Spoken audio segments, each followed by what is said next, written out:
Assalamualaikum warahmatullahi wabarakatuh. Waalaikumsalam warahmatullahi wabarakatuh.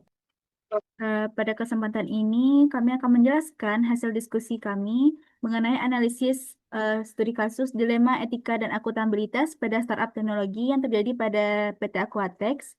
Sebelum sebelum itu, izinkan kami memperkenalkan diri dengan saya sendiri, Aura Dewi Janifa sebagai moderator, dan Azalia Febriani sebagai pemateri 1, dan Adrian Dwi Ananda sebagai pemateri 2. Sebelum masuk ke analisisnya, saya akan menjelaskan kasus apa saja yang terjadi pada PT Aquatex. Yang pertama adalah manipulasi metrik kinerja yaitu sistem quality. CEO dan CFO menekan tim IT dan data untuk menggabungkan angka pengguna aktif dengan memasukkan pembudidaya yang sudah 6 bulan tidak aktif. Mereka juga mengubah algoritma forecasting agar laba tampak 30% lebih tinggi dari kondisi sebenarnya. Yang kedua yaitu penyalahgunaan data pribadi atau information rights. Platform Violator PT Aquatex mengumpulkan data tentang transaksi keuangan, lokasi tambak, dan skor kredit mikro dari ribuan pembudidaya kecil. Data ini kemudian dijual ke perusahaan asuransi ke pihak ketiga untuk tujuan penawaran produk tanpa persetujuan yang jelas. Kasus yang ketiga yaitu tekanan kerja dan masalah kesejahteraan atau quality of life. Petugas lapangan dipaksa bekerja 7 hari dalam seminggu untuk mengejar target onboarding pembudaya dengan perangkat kerja murah yang tidak ergonomis. Akibatnya, muncul teknostress, burnout, dan cedera pergelangan tangan yang bisa kita kenal dengan carpal tunnel syndrome. Baik, selanjutnya adalah bagian analisis etika dan akuntabilitas yang menjelaskan tentang jenis pelanggaran etika yang dilakukan manajemen Aquatex, lalu mengapa tindakan memanipulasi data dan keuangan merupakan pelanggaran etika yang serius bagi profesi akuntan, dan siapa pihak yang memegang responsibility, accountability, dan liability. Bagian ini dijelaskan kepada Azalia. Kepada Azalia dipersilahkan. Terima kasih kepada moderator. Baik, saya akan menjelaskan jenis pelanggaran etika yang dilakukan oleh manajemen Aquatex, terutama terkait manipulasi metrik active users dan proyeksi yields. Jenis pelanggaran yang dilakukan oleh manajemen PT Aquatex adalah misrepresentation atau pemalsuan data. Manajemen PT Aquatex memanipulasi metrik active users dengan memasukkan pengguna yang sudah tidak aktif sebagai pengguna aktif dan menaikkan proyeksi yield hingga 30% di atas data yang sebenarnya. Tindakan ini termasuk pelanggaran integritas informasi, penyesatan investor, serta penyalahgunaan wewenang karena menekan tim IT untuk mengubah sistem. Jadi, ini adalah bentuk fraud non-keuangan yang merusak transparansi dan akuntabilitas perusahaan. Next. Lanjut, mengapa tindakan memanipulasi data non-keuangan ini merupakan pelanggaran etika yang serius bagi profesi akuntan? Tindakan memanipulasi data non-keuangan merupakan pelanggaran etika yang serius bagi profesi akuntan karena akuntan wajib menjaga integritas semua informasi, bukan hanya laporan keuangan.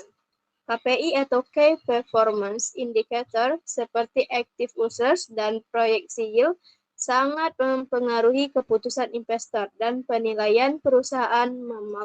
Memasukkan data berarti menyesatkan pemangku kepentingan, melanggar prinsip kejujuran, dan merusak kepercayaan publik terhadap profesi akuntansi.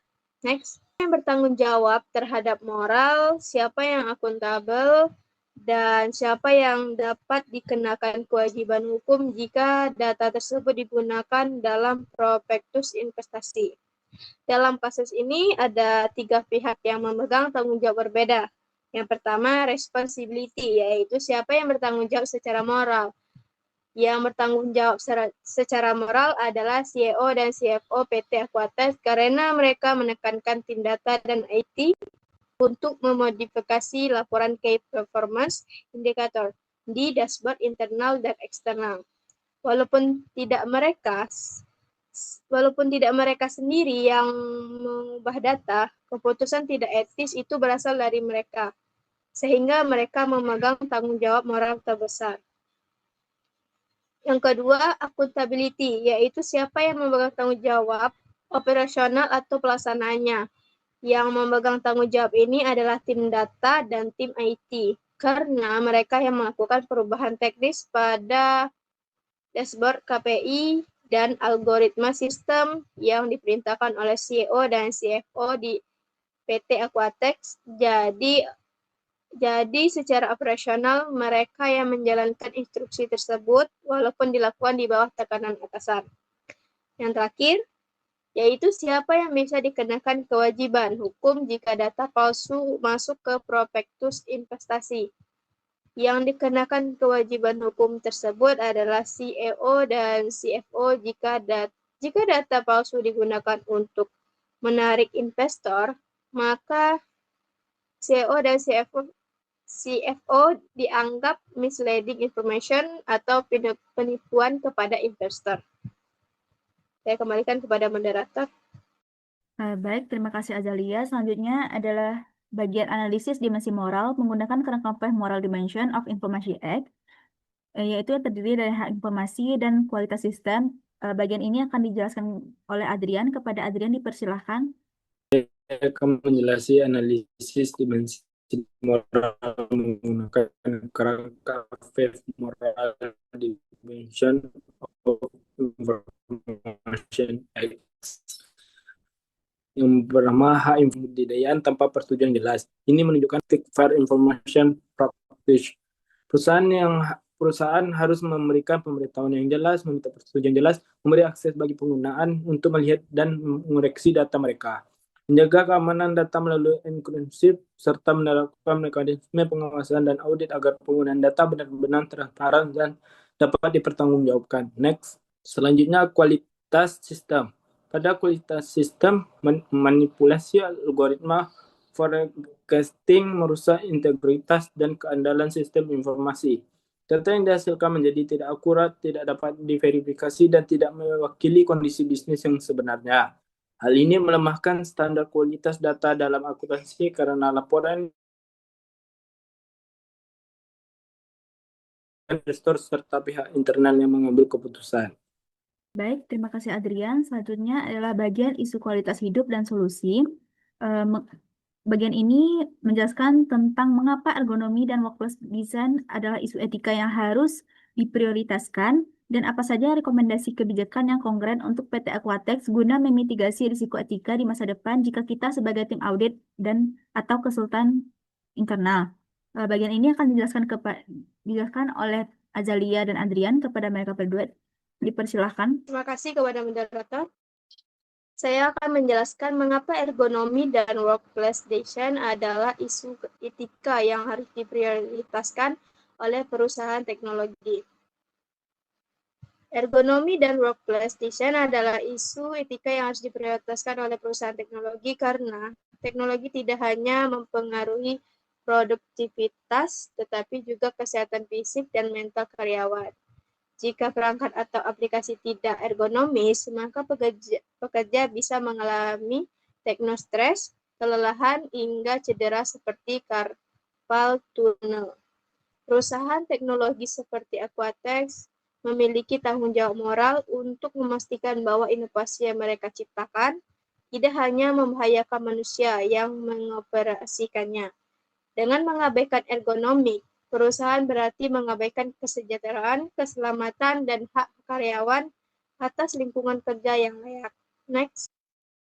Sebagai tim audit atau konsultan internal, ada beberapa rekomendasi kebijakan yang konkret untuk PT Aquatex guna memitigasi risiko etika di masa depan yang mencakup tata kelola data dan transparansi dan serta kesejahteraan karyawan atau disebut quality of life.